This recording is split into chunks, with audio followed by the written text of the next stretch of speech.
afternoon, everybody. Thank you for joining us today.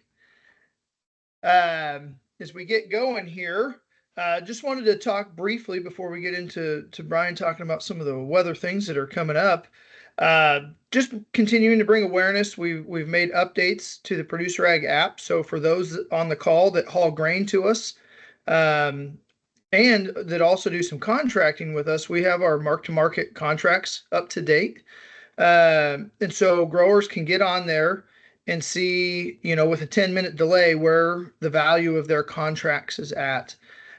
So it gives you guys the flexibility to look at that really whenever you'd like, and continue to increase the overall ease of doing business with us and give you information as you guys want it right at your fingertips. So if you have questions about it, please reach out to one of our grain marketing specialists, or you can reach out to me, and we can help get you set up if you haven't. But it's a great app to download, even if you're not hauling us grain. Opportunity to see futures markets and different things, some of the prices at our different locations. So with that, once again, thanks for joining us. I know we got March Madness going on, and now the weather's a little bit better than what we've dealt with earlier in the week. So appreciate everybody getting on here. Brian, we'll kick it over to you. I'm looking forward to what you've got for us as we head into planting season here. All right. Very good, Scotty. Thank you so much. Obviously, as you mentioned, the weather has quieted down quite a bit for a lot of us, which is certainly a good thing, whether it was just blowing dirt, the terrible wind, or if you saw blizzard conditions, things are obviously improved, but they are not great everywhere. So let's see who's been dry and who hasn't been dry over the past 90 days. And this is a good example. And this, I should preface this by saying this map does not take into account what happened. Hey, Brian. We'll need you to reshare there. Sorry about that. On your screen. There you go. Hang on just a second here. Was that not coming through? We had the app page up. Oh, got you. Let's do this. There we go. Can you see my screen? Yep. Okay, great. Let me tweak this and we will get rocking and rolling. All right. Can you see it now? Yes. So what you should be looking at right now is the past 90 days in terms of precipitation anomaly percent of normal. And you can see that this map, while it doesn't take into account what happened yesterday in terms of moisture, that comes in a little bit later today, you can still see that the southwest and south central part of Kansas has been obviously in the roughest shape. And this area up here that's pretty much been along I-70 and northward has been better. It hasn't been perfect for everybody, but it has certainly been better. And this far northwest quadrant of Kansas has actually been largely the wettest out of the past 90 days, which is interesting because the lion's share of what has been happening has been back across east central and northeast Colorado. But it doesn't take very far to go south to run into some pretty nasty conditions. In fact, I think this 17 is down around Richfield, Kansas. That's 17% of normal over the past 90 days. We've got a little help here in parts of the Texas Panhandle, but nothing widespread. And then this has just been an absolute mess. This area back here to the south and southwest. And you might say, well, that's not impacting me. And I would largely disagree with you. It is impacting you because as storm systems come in out of the west, there's not much moisture in the air down here at all to work with. And what this is allowing to happen and will allow to happen going forward is this whole area here to the southwest is going to heat up quite rapidly. And what that does is it allows very warm air to occur at mid-levels of the atmosphere that sweeps out here across the plains. And when that happens, it tends to put somewhat of a lid on the atmosphere in terms of thunderstorm potential. So as we go forward and we start into thunderstorm season, you're going to start to see some things that will reflect exactly what I've just been talking about, where largely the better thunderstorm events are probably going to have somewhat of an easterly bias due to what's going on back here across the south and southwest. That doesn't mean that we won't have thunderstorms at all. It just means that the farther east you go, things are probably going to align a little bit better to pick up better moisture. And if you remember us talking way back in the fall, I was trying to drive that point home that the farther east you went, the better off you were going to be. And that's also reflected in the seasonal drought outlook. This was actually just released this morning, and this goes through June 30th. So where you're seeing the brown, that's where drought is likely to persist. During that time, and where you're seeing yellow, that's where drought is likely to develop over the next 90 days or so. And you can see that once you get east of that line, we really don't have too much to worry about right there. But the farther west and southwest you go, that's where I think we're going to have some problems. The next couple of weeks look like this in terms of the upper level weather pattern. And this is I'm going to let this cycle through a couple times, but where you're seeing the blues and the purples, that's where the upper level storms are located. Where you're seeing the yellows and the reds, that's where upper level ridging is located. So we'll walk this through a few times, and you'll kind of see what's going on in the weather pattern here as we wrap up March and actually enter into the first couple of days of April. The next couple of days is going to be characterized by this storm here and then this storm upstream. And those two storms are largely coming through too far north to have a really huge impact. And that's especially true the farther south and southwest you go. I suppose that far east and southeast Kansas might pick up a little bit if they got really lucky out of this stuff. But the main feature here, I think, to really look at is the general ridging that's going to take place back out here to the west. And some pretty impressive ridging here will start to show up on the west coast late weekend, and then it'll flex its way eastward, at least through the middle part of next week. That ridge kind of gradually diminishes and pushes its way to the east. There's some storminess on the west coast that'll probably have some sort of an impact on us, likely not a huge one.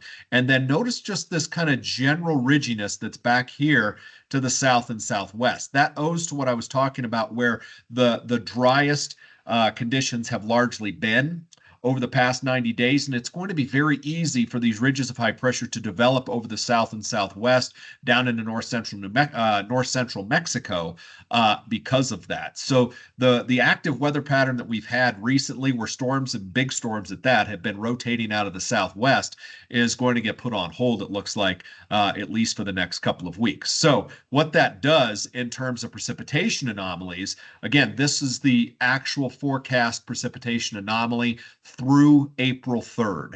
And you can see a lot of brown on the map right there. And this is essentially forecasting drier than average conditions that are largely going to ring true over the next 2 weeks. All right, I really don't see a huge change in that going forward. And you can see where some of those darker browns are located down in Oklahoma and north central Texas. This was largely relegated to what happened yesterday or early this morning. And if we look at what happens in terms of temperature, okay, this is the forecast temperature anomaly over the next 7 days, and you can see a lot of warmer than average conditions starting to show up here, not only across Kansas, but really across the entire region. This takes us through March 27th. And then if we push this out another period that takes us through April 3rd, you can see that the warmth continues to expand and is really anchored kind of in this general area. We're seeing some anomalies here, upwards of 8 and 9 degrees above where we should be. That takes into account nighttime low and daytime high. So that might beg the question, hey, are we done with winter? I don't think we're entirely done with winter. A lot of times, especially as we get into April, after we see a nice little dose of springtime like this, we will see something else come down from the north. But the problem with this is that wheat out there has got a lot of sub to go to work on. So as temperatures continue to warm up and stay consistently warm, that wheat's going to go to draw on that moisture, and it's going to take off. Traveling around the past couple of weeks across eastern Colorado and western Kansas, I've seen a lot of that already starting to take place, and that was before a pattern like this had even set up. So I don't want to say that we are done with any of the cold air that can still come down from the north. We still have a ways to go with that, but certainly for the next couple of weeks, there does not look to be any sort of tap in terms of Arctic or Canadian air that'll be coming down here to the south. Let's look at La Nina and what it's been up to, and it's largely been on its way out. So if you look at the sea surface temperature anomaly map right here, these right where I have La Nina written with a question mark, we're really not in La Nina conditions at all anymore in the technical terminology sense. Now, that doesn't mean that the ocean out there isn't cooler than average, because it still is. And we still have cooler than average water here off the west coast of North America. And this is area that I have kind of encircled, if you will, in blue, that I really am concerned about as we head forward into the spring and the summer. Because if those areas stay cooler than average, it has a propensity to produce drier than average conditions in the midsection of the country. It doesn't have to be as cool as conditions are right now that you're looking at, but even if it's just weekly cool or widespread weekly cool, it provides some problems. For those of you that are looking at this little area down here off the west coast of South America and say, hey, is that El Nino coming on? It's not El Nino coming on in the traditional sense. No, what we have right here is what's called El Nino Costero. It's right there next to the coast of South America. And those impacts with the warmer than average water right there will largely impact the northwest quarter, if you will, of South America with wetter than average conditions. So not a basin-wide El Nino development at all, especially with the largely cooler than average stuff that we have going on out here in the Central Pacific. What has been going on with La Nina since really mid-December? Again, we maxed out around Christmas. We maxed out again late January, and then since then we've done nothing but weaken it until here recently when we've taken a little bit of a downturn right there. Again, by the technical definition, not La Nina, but it doesn't mean that it still doesn't have an impact because those water temperatures are weekly cooler than average out there. The latest IRI multi-model probabilistic ENSO forecast. So this is just looking to see what phase we're going to be in over the next several months. And the March, April, May over here, okay, we're largely up here at neutral. Those neutral tendencies, though, they do go down in time, all right? But I still think what we will see through most of the warm growing season in the technical sense will be neutral conditions, not La Nina, not El Nino, neutral. But I still am concerned that we'll be just weekly cooler than average out there. And the interesting thing about this is you actually see La Nina probabilities increasing again, especially by late summer and into the fall, where they're up there at around 40%. This is still a long ways out there. I don't like to see that happen in any sense, okay, because I just prefer us not to see La Nina at all. El Nino probabilities are way down here, generally less than 20%. So I think the real takeaway here is, again, mostly neutral in terms of La Nina, El Nino going through summertime, and then we'll see what happens in the fall and possibility of maybe La Nina returning thereafter. All of these computer models on the right-hand side are looking at the same thing. Are we going to be El Nino, La Nina, or neutral? And you can see most of these lines are right there in the middle, which is essentially neutral. The thing that is interesting is that you see the red and the green line right here, they tend to fall below that zero line by later in the summer, and especially as we head toward fall. And I think that's owing to the fact that there are some of these models that are returning us to at least weak La Nina criteria by late summer and as we head toward fall. Certainly something I'm going to have to watch closely going forward. The Australian model is a little bit more bullish in terms of those warmer temperatures. So you can see right here that the green line is an average of all of these gray lines, and it takes us up there to weekly warm territory by summer. I think that this might be a little bit overdone, but the thing to look at here, you've got spread up here and way down here. That is a pretty wide spread, which indicates to me that the model is a little bit uncertain what's going to happen with these sea surface temperatures. So I think the play here is, as I said, largely neutral conditions in terms of El Nino and La Nina. But again, I think those sea surface temperatures may still favor weekly cooler than average actual ocean temperatures out there over the next several months. We'll have to wait and see. Let's look at the seasonal forecast models. These came out earlier in the month, but they are still very much top of mind. And this was the March forecast in terms of precipitation anomalies, where we were largely wetter than average out here in the Northwest. Parts of the Northern Rockies, definitely wetter than average in this corridor. And some of this obviously backed its way into eastern Nebraska and northeast Kansas. The area of concern, which has been so dry, has really just been south of that line. That's where we've been seeing the worst conditions in terms of dryness, and the model has actually been doing fairly well with that. April's forecast continues to show dryness, again, east of this line that I was painting. That's where the stoutest dry signal has been located, especially centered back here over the Four Corner states and then in the Southwest. The farther east you get, conditions are obviously wetter. And also the farther north you go, excuse me, up across the northern Rockies and northern plains for the month of April, it kind of looks like that. Again, this doesn't mean that there won't be storms come through. It just simply means that the tip of the forecast for the majority of Kansas is looking to be drier than average. Certainly the farther west and southwest you go. For the month of May, you still see wetter than average here, east of KC down to Fort Smith, pushing eastward in the Mississippi Valley, most of the Corn Belt. Farther to the west, that's not saying that there would be some showers and storms in there, but again, you could see most of Kansas here, especially the northern half, northward into Nebraska, has a tip toward drier than average conditions for the month of May. Something that I want you to watch is this green that's starting to come northward out of Mexico, and that is tied to the monsoon season. And anytime that we have a hotter and drier winter and spring out here in the Southwest, it usually acts to induce the monsoon flow a lot sooner than it would otherwise, by maybe about a month early. And you'll see that trend kind of show up here in the models, because here's June. Look at that monsoon tap coming up from the south out of Mexico. It's even helped to offset some of the dry conditions here in New Mexico and southern Arizona, and even across parts of South and Southwest Texas. But right up here in the midsection of the country, really this area right here continues to look in rough shape. And what that kind of indicates to me is there might actually be, especially as we go into July, a ridge of high pressure that positions itself here across the midsection of the country. Because as we look at July, you see that, okay? And so what you get here is an area of high pressure that sets up somewhere here, all right? And the flow around it is actually where the majority of the moisture sets up. But with this signature, I do not like this at all. This is dry from southern Canada right down here into the midsection of the country.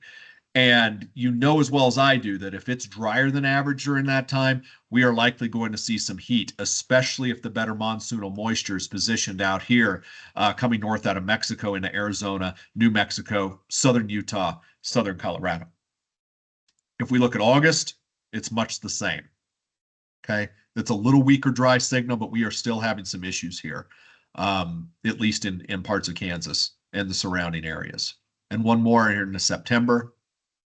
Again, we're still largely showing up drier than average. Look where the better moisture flow is, out here in the west and then down here across the east.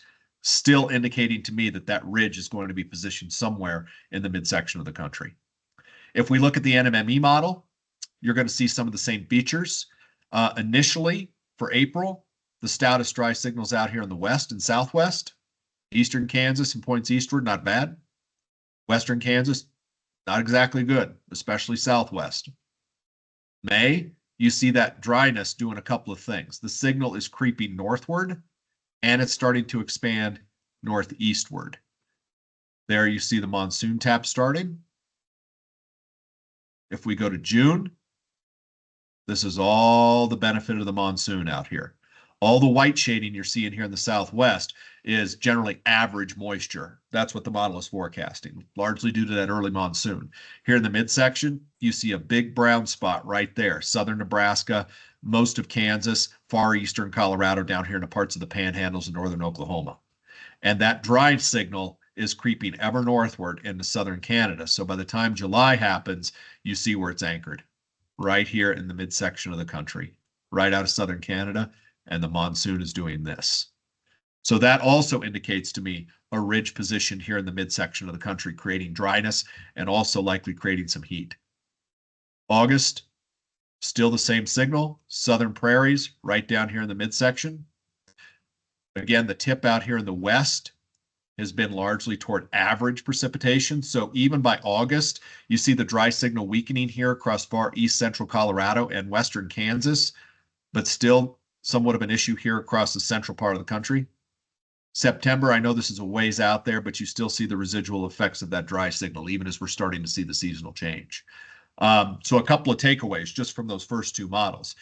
If we are warmer than average and drier than average, that signal is going to persist for a while.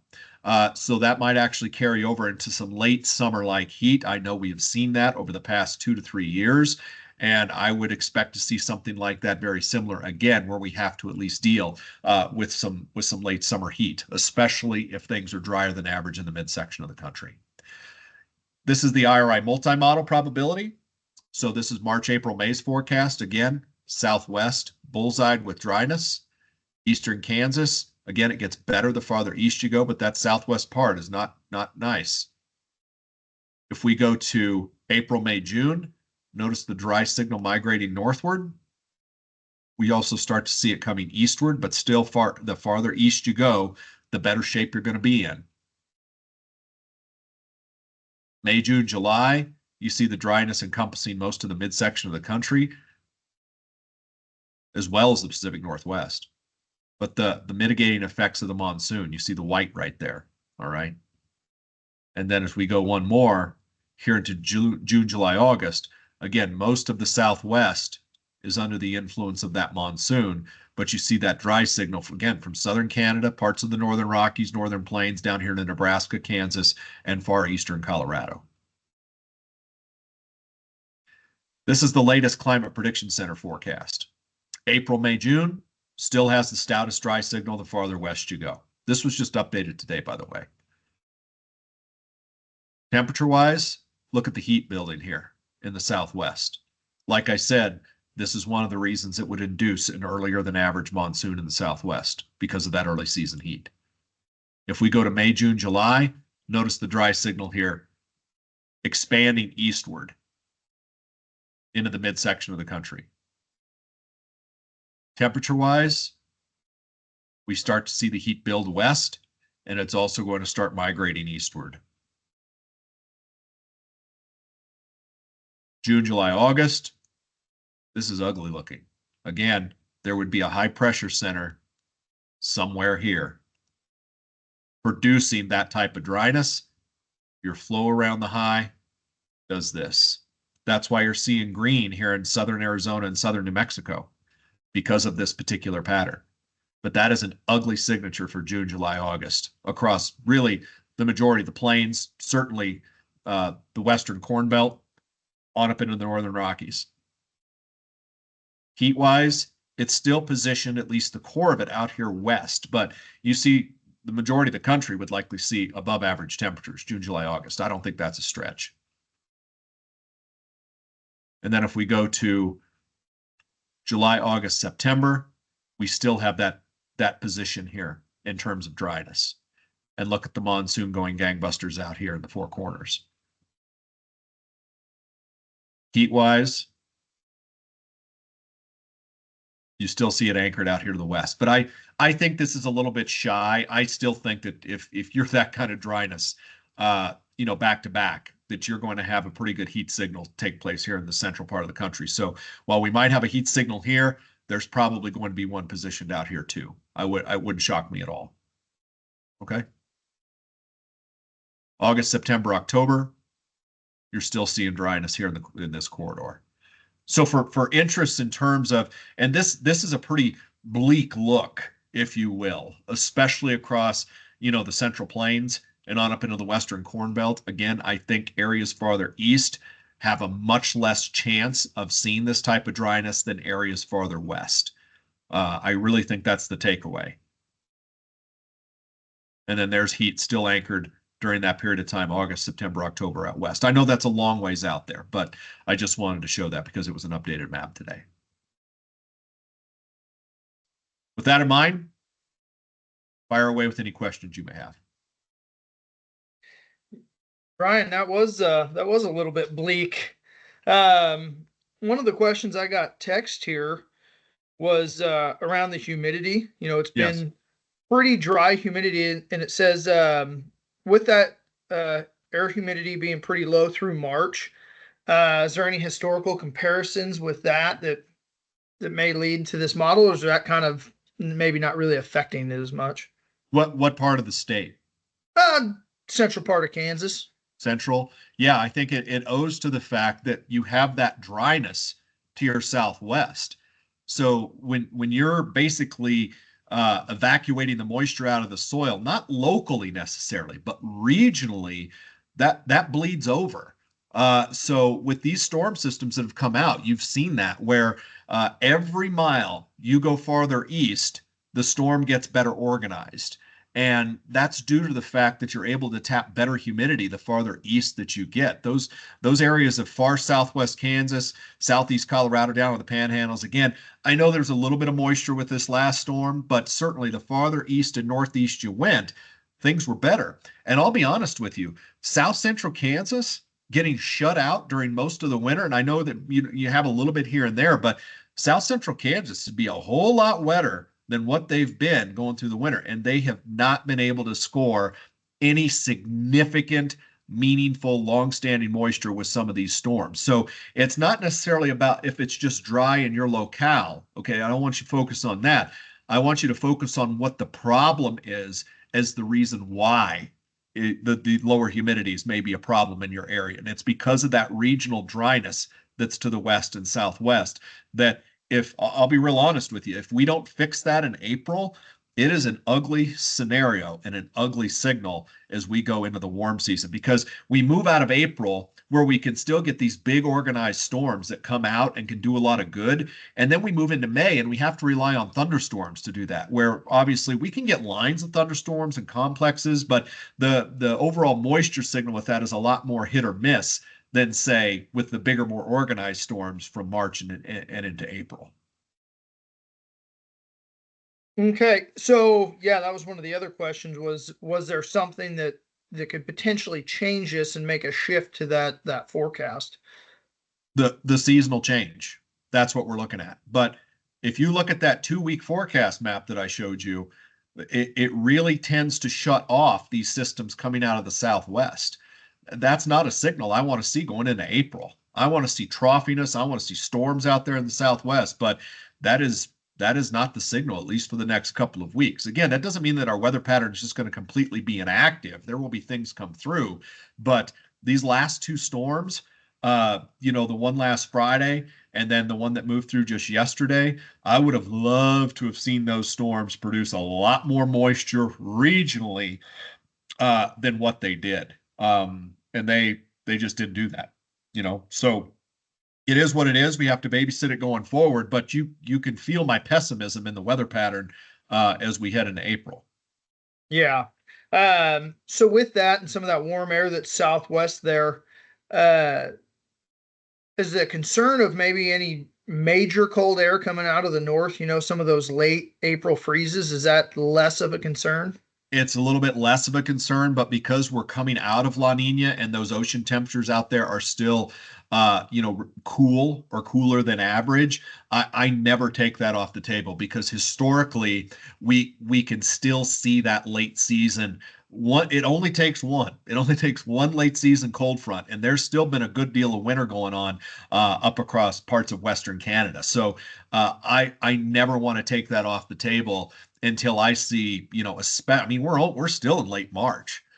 So we definitely have to be on guard. The good thing about that is that this time of year, we're going to be able to see something like that set up or an early signal. And that's something I'm going to be focusing on, over the next month or so to get out ahead of that if it was indeed to occur. But I will say this, the next 2 weeks, there's going to be some wheat go to town in terms of growing. You're going to see that. Like I said, traveling across the region, over the past couple of weeks, I've really started to see some of that take place. And some of that wheat in Southwest Kansas is a lot taller than maybe folks would like it down there. So, we'll see how we go. Okay. And then the last thing, right early on, you kind of talked about some of the neutral weather through May. Where is that kind of in relative to where we've been kind of the last 3 years? Neutral weather or neutral regarding El Nino or La Nina? Neutral regarding the El Nino, La Nina activity. Okay. So last year, we were coming out of an El Nino and going into a La Nina. So we were transitioning the opposite way. So this year, and really in the previous 2 years before that, if you look back in the spring of 23, we were coming out of La Nina. If you look back into 22, 21, and even 20, we were largely in La Nina. So it's good that La Nina is not strong right now, okay? But the fact that that cooler than average water out there hasn't completely gone away, that's usually not a good thing, especially on that scope down the west coast of North America and from the Baja of California out there into the equatorial central Pacific. Like I said, that little area there, whenever it's cooler than average, it usually doesn't bode well for moisture in the midsection of the country. That's based on history. All right. So if you've got history that says that, and you've got a lot of computer model information echoing the same thing, that's a pretty strong signal. And it's certainly a signal that I've been paying attention to now for the past few months and raising the alarm bells. It's not a death knell. We still have some time, but we are running out of time. And if we get into April and we don't get a lot of moisture out of that deal, with any sort of pattern change or even 1 or 2 storms, you're going to see that pattern really start to flex as we go into summer. Again, Kansas, Nebraska, the Dakotas, Montana, Iowa, the farther east you get, that signal lessens a little bit. But I'd be pretty nervous about that, even if I was in the central part of the Corn Belt, let alone in the western part. Well, I appreciate that, Brian. I don't have any more questions today, but yeah, I look forward to continue to follow this with you. And for anybody that's on the call, if you guys have questions for Brian, feel free to reach out to him, reach out to me, and we can kind of continue to hold these conversations as we go through planning and wheat harvest. Absolutely. If anybody has any questions or whatever, please don't ever hesitate to reach out to me. Thanks, Brian. Thanks, everybody, for being on. You got it, guys. Be well.